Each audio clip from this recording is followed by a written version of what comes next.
versículo 1. Acharam? Deixa eu só fazer uma oração com você. Fecha os olhos. Pai, abra o nosso entendimento e nos dirige em Tua palavra.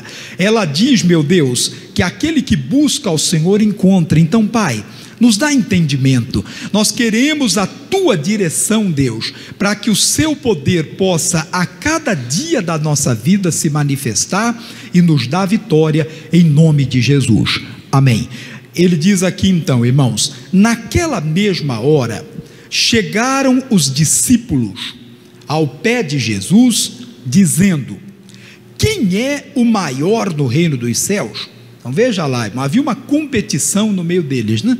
Talvez eles fizeram essa pergunta, né? Quem é o maior no reino dos céus? Quer dizer, entre nós, quem é o melhor? Que certamente havia essa disputa, né, irmão? Um queria ser melhor do que o outro.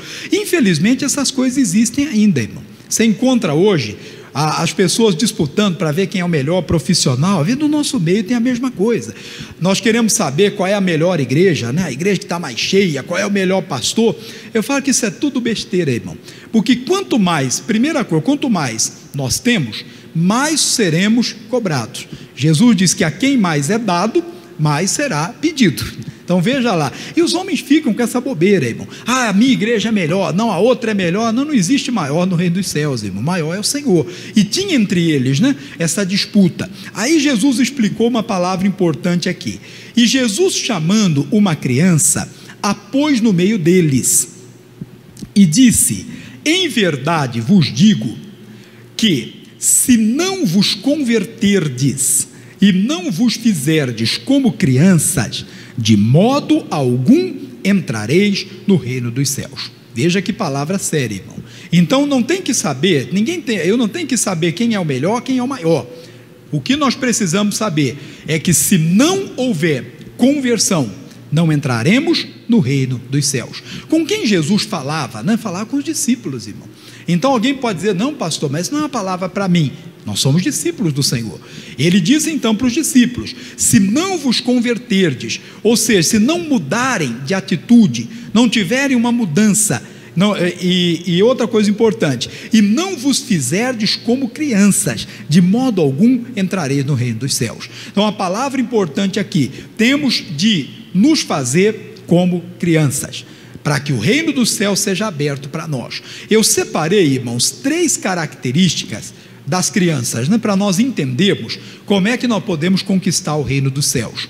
Primeiro deles, irmão, é o Salmo 27, versículo 4. Abra lá a sua Bíblia. A criança aprende, ela se deixa ensinar, e precisamos aprender, precisamos nos deixar ensinar. Salmo 27, versículo 4.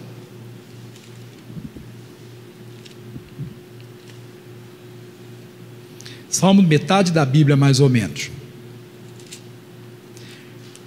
27, versículo 4. A criança tem facilidade em aprender tudo que se ensina para ela, né? Ela aprende tudo que ela vê, irmão. Vamos dar um exemplo. Aprende o idioma dos pais, por exemplo, os costumes dos pais. Que não adianta, irmão, eu vou pôr na mente: não, meu filho só vai falar inglês. Ele vai crescer falando inglês, mas se você fala português, ele vai aprender a falar português. Ele vai adquirir o costume do meio onde ele vive. Amado, nós temos de nos fazer como crianças, adquirir os costumes do reino dos céus, do reino de Deus. Temos de falar o idioma do reino de Deus. Temos que nos deixar ensinar. Temos de aprender, irmão, a respeito do Senhor. Olha o que o Davi diz aqui, 27, 4. Uma coisa pedi ao Senhor, e a buscarei, que possa morar na casa do Senhor todos os dias da minha vida, para contemplar a formosura do Senhor e aprender no seu templo. Então veja, precisamos, irmão, aprender do Senhor. E como é que eu aprendo? Pela revelação da palavra de Deus. Não tem que aprender com pessoa alguma, irmão. Ah não, porque o pastor fulano de tal, e às vezes a pessoa aprende, até imita o fulano, né, irmão? Quer fazer o mesmo que o pastor faz, falar o mesmo que ele fala? Não, eu tenho que aprender a palavra. Conforme Deus vai se revelando ao meu coração, Ele vai me ensinando, eu tenho de receber o ensinamento da palavra, ainda que esse ensinamento que eu aprendo, que eu estou aprendendo, ele seja contra qualquer costume que eu tenha, irmão. Temos que nos deixar ensinar. Quantas vezes você ouve a pessoa falar, né? Que não, eu sei tudo, eu tenho tanto tempo de igreja, mas nós temos que aprender, irmão, aquilo que Deus está nos ensinando, aprender a palavra de Deus. E quantos vêm para o Evangelho e a pessoa traz, irmão, costumes que ele tinha na sua outra vida, né? Aliás, deixa eu esclarecer, eu falei a mesma coisa de manhã, na outra vida não é na vida passada, não, tá? Na sua outra encarnação. Eu fui na igreja lá hoje, o pastor falou que eu reencarnei, está amarrado, irmão, de maneira nenhuma, é na vida sem Deus, irmão, sem Jesus, esse negócio não existe. A Bíblia diz que ao homem está destinado morrer uma só vez, vindo depois disso o juízo. Então isso não existe. Mas às vezes a pessoa tem certos costumes lá na religião que ele confessava antigamente, e hoje ele traz para o Evangelho. Não, irmão, o Evangelho é tudo novo. Eu tenho que largar essas coisas e me deixar ensinar. Quantas pessoas não permanecem no Evangelho porque às vezes ele ouve uma palavra que fala contra um costume que ele tinha lá atrás, irmão, antes dele conhecer o Senhor. Não, hoje a minha vida é outra, eu tenho que me deixar ensinar. Não, eu aprendi, isso não é de Deus, isso não agrada a Deus, isso não vai me abençoar, eu tenho que tirar isso da minha vida, em nome de Jesus, não pode existir na minha vida. Eu aprendi com o Senhor. A criança, irmão, ela se deixa ensinar, aprende tudo que você ensina para ela, coisas boas, às vezes até infelizmente coisas ruins, mas ela aprende. Então temos de nos fazer como crianças, não é ser uma criança não, né? Pelo contrário, espiritualmente falando, temos de crescer, irmão, olhar para aquilo que o apóstolo Paulo disse, né? Quando eu era menino, eu falava como menino, eu agia como menino, mas agora eu cheguei a ser homem e acabei com as coisas de menino. Não é se tornar aquela pessoa birrenta que Jesus falou que você tem que se tornar, né? Ontem eu ri, irmão, a coisa fica engraçada porque não é com a gente, né? Quando é com a gente o negócio é sério. Eu estava vendo, estava numa loja com a minha esposa, aí tinha uma garotinha pequenininha. Aí o pai pegou, colocou lá uma bolsinha no ombro dela, deu um carrinho e ela andando, tchau, bonitinha, estou indo para a escola. Foi, só que não era dela, era da loja, experimentando. Irmão, na hora que o pai tirou, ela botou a cara no chão, mas fez um escândalo que quase que o shopping todo estava ouvindo ela chorar, ela gritar. Não é assim que eu tenho que agir, irmão. Quantos filhos de Deus, né, na hora que acontece algo, ou é tirado algo dele, a pessoa já logo manifesta algo que não agrada a Deus, irmão. É aquele cristão birrento, não gosto de ouvir isso, não quero ouvir isso, eu não venho mais aqui, não, eu tenho que me deixar ensinar. Se isso é da palavra de Deus, é para abençoar a minha vida, eu tenho que me deixar ensinar. Deus está me ensinando. É um costume que não é do Senhor, eu vou tirar. Temos de aprender, irmão, a falar o idioma do reino de Deus. Então veja, se não vos converterdes, eu tenho que me converter, que mudar a minha direção, conforme aquilo que eu aprendo com o Senhor, e não me tornar como uma criança, me deixar ensinar por Deus, aprender a palavra de Deus. Segunda coisa, irmão, é que a criança não vê maldade em ninguém, irmão. É a segunda característica dela. A criança é inocente, não é? Ela não vê maldade nas pessoas, irmão. E isso é até um perigo, você tem até que tomar cuidado. Ela não vê maldade nas pessoas. Alguém se aproxima até com maldade, a criança é inocente, ela acha até que a pessoa está sendo boa com ela, irmão. Quantos casos a gente vê, né? Que a criança é atraída pela aparente bondade de alguém, que ela não vê maldade na pessoa. E nós, como filhos de Deus, temos de fazer a mesma coisa, irmão. Não temos que ver maldade nas pessoas. Agora é claro, né? O Senhor Jesus diz: sede simples como a pomba. E a segunda parte, você lembra, não? E prudente como a serpente. Nós não temos agora, você sabe que a pessoa está com a má intenção com você, você fala, não, deixa lá, vamos ver para onde dá. Não, você tem que sair fora, irmão, não tem que aceitar. Claro, tem que ser simples como a pomba, sim, mas também tem que ser prudente como a serpente. Mas nós não temos de nos tornar, irmão, aquelas pessoas, ou se somos dessa maneira, nós temos que mudar, temos que ser como criança, parar de ver maldade em tudo e em todo mundo, irmão. Parar de ver tudo como maldade, como mal. Olha que Jesus disse aqui em Mateus, volta lá para Mateus, agora capítulo 6, versículo 22. Mateus de novo, capítulo 6, versículo 22.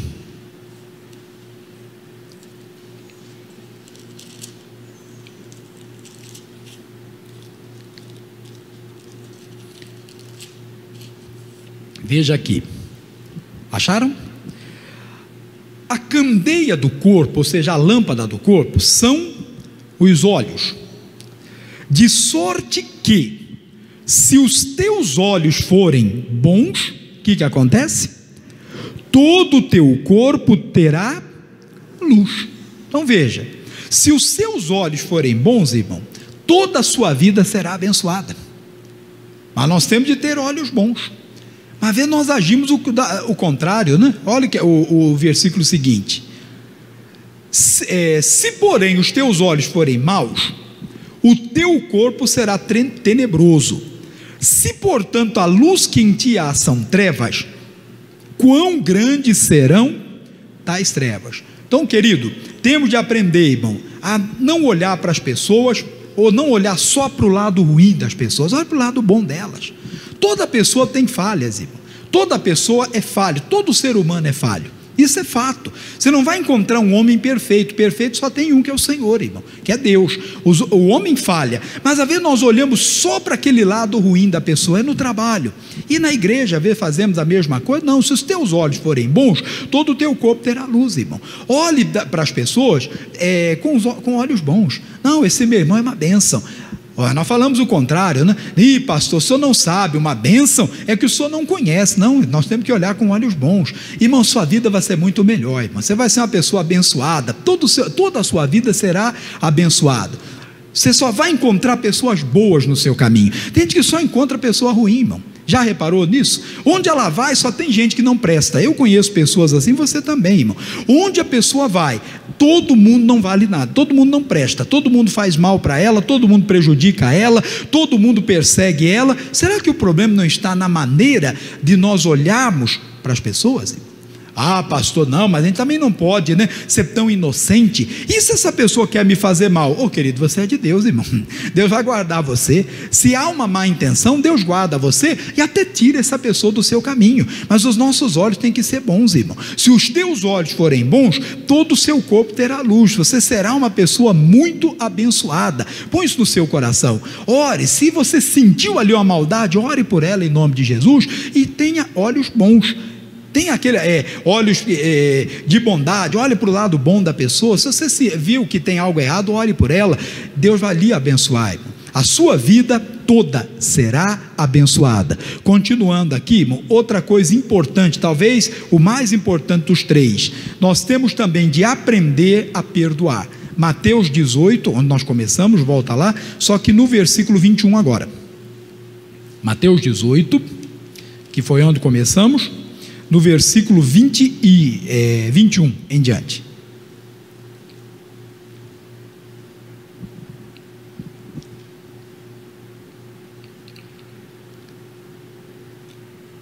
Amém? Diz assim: então Pedro, aproximando-se dele, disse: Senhor, até quantas vezes pecará meu irmão contra mim e eu lhe perdoarei? Até 7. Olha a pergunta do Pedro, irmão. Jesus lhe disse: não te digo que até 7, mas até 70 vezes 7. De vez em quando eu toco nesse versículo, irmão.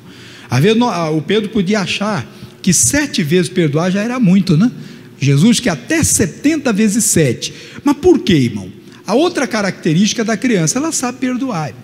A criança, você pode brigar com ela, você pode ficar bravo com ela. O pai, quem tem criança pequena sabe disso. Você põe de castigo, corrige, fica brava, daqui a pouquinho ela vem brincar com você. Às vezes ela até faz uma birra, né? Olha para você e diz: feio, não gosto de você. Daqui a pouquinho ela volta, ela te abraça, porque a criança não guarda ressentimento, irmão. Temos de nos converter e nos fazer como crianças, para que nós possamos entrar no reino de Deus.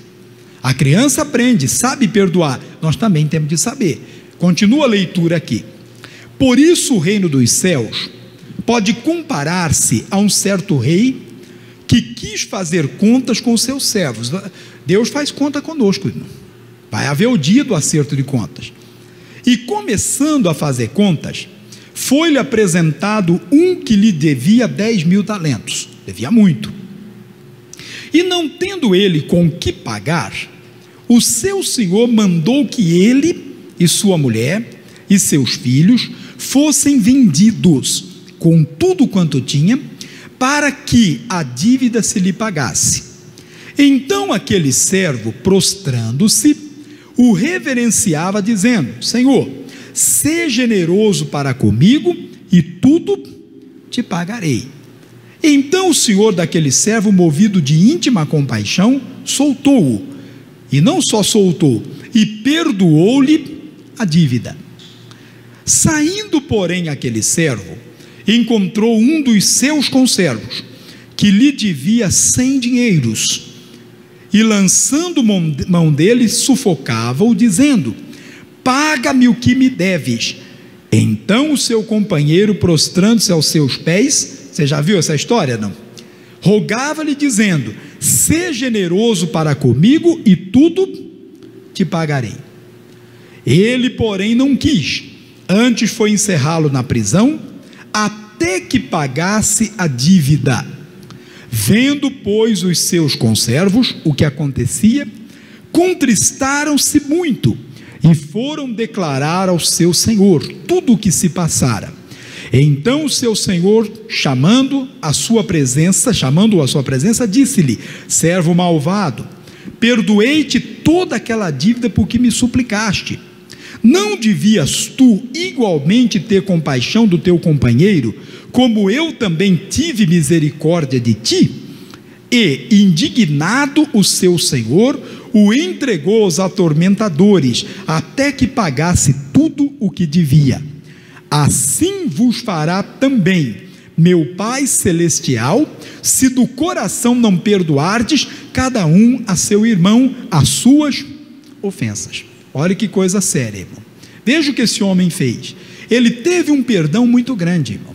Ele foi livre da prisão, teve uma dívida muito grande perdoada. Mas ele encontrou um companheiro lá, uma pessoa, que devia para ele uma pequena fração daquilo que ele tinha recebido, do perdão que ele tinha recebido. Só que ele foi oprimir aquela pessoa. E o cidadão fez o mesmo que ele fez com o rei. O cidadão se lançou aos pés dele e disse: seja generoso comigo e eu vou te pagar tudo. Não vou ficar te devendo nada. Mas veja o que ele faz, né? Pegou o cidadão e não perdoou, e lançou na prisão. E uma vez nós fazemos isso. Quantas vezes, quando nós erramos, né? A gente pisa na bola, quando nós falhamos, a primeira coisa que nós fazemos, nós vamos chorar diante de Deus, não é? Vamos falar com Deus: Deus, misericórdia, Deus, eu falhei, Deus, eu vou mudar, me perdoa em nome de Jesus. E Deus prontamente perdoa, irmão. Ele perdoa a nossa dívida. Aí vem alguém e erra conosco, e a pessoa vem pedir perdão, nós dizemos: não, dessa vez não tem perdão não, toda vez você faz a mesma coisa. Pessoal, se Deus nos tratasse do mesmo jeito, irmão, é coisa séria, queridos. Então, como a criança, nós temos de nos fazer como crianças, aprender a perdoar, aprender a oferecer o perdão. Por quê? Quem não perdoa, irmão, isso aqui foi que Jesus mostrou, também pode ter o seu perdão cancelado. Se nós não fazemos aquilo que Deus nos mandou fazer, o nosso perdão também é cancelado. E o que aconteceu com esse homem? Porque ele não perdoou o seu companheiro, o seu amigo, o seu devedor, o perdão dele foi cancelado, ele foi lançado na prisão, irmão. Mas ele já tinha se livrado da prisão. Amado, quantas pessoas, irmão, estão perdendo a bênção de Deus porque não aprendem a perdoar, estão deixando de ser abençoados, e no último dia podem até perder a salvação. Se nós não oferecemos o perdão, o nosso perdão também não vai valer. Agora, algo ainda mais sério, irmão. Imagine você como seria se o seu perdão fosse anulado, irmão. O perdão que Deus te deu. Ah, pastor, certamente eu iria para o inferno. Com certeza. Mas uma coisa ainda séria, irmão. Se o nosso perdão é cancelado, nós estaríamos na mão do inimigo, irmão. Porque é a misericórdia de Deus que nos sustenta. Mesmo quando nós falhamos, coloque isso no seu coração, irmão. A Bíblia diz que a graça e a misericórdia de Deus nos segue todos os dias da nossa vida. Então, mesmo quando nós erramos, mesmo quando pecamos, a misericórdia de Deus ainda assim nos guarda, porque Deus é misericordioso. Ainda assim não permite que o inimigo toque em nós. Às vezes permite sim que alguma coisa aconteça, às vezes até para a pessoa se despertar, até para a pessoa abrir os olhos. Imagine, às vezes até, irmão, algo dando errado é até um alerta, que a pessoa está vivendo errado, está vendo fora da palavra de Deus. Imagine se tudo dá certo para ela mesmo assim, né? Ela ora, parece que Deus atendeu a oração, ela vai para o inferno achando que ela anda com Deus, irmão. É coisa séria. Então, às vezes Deus até permite que algo aconteça para a pessoa se despertar. Mas a misericórdia de Deus, a Bíblia diz que é a causa de não sermos consumidos. Ela nos guarda, Deus nos segura pela misericórdia dele. Agora, se nós não aprendemos a perdoar, irmão, vai chegar um momento que também Deus não vai poder fazer, não vai poder nos sustentar como ele precisa, como nós precisamos que ele faça.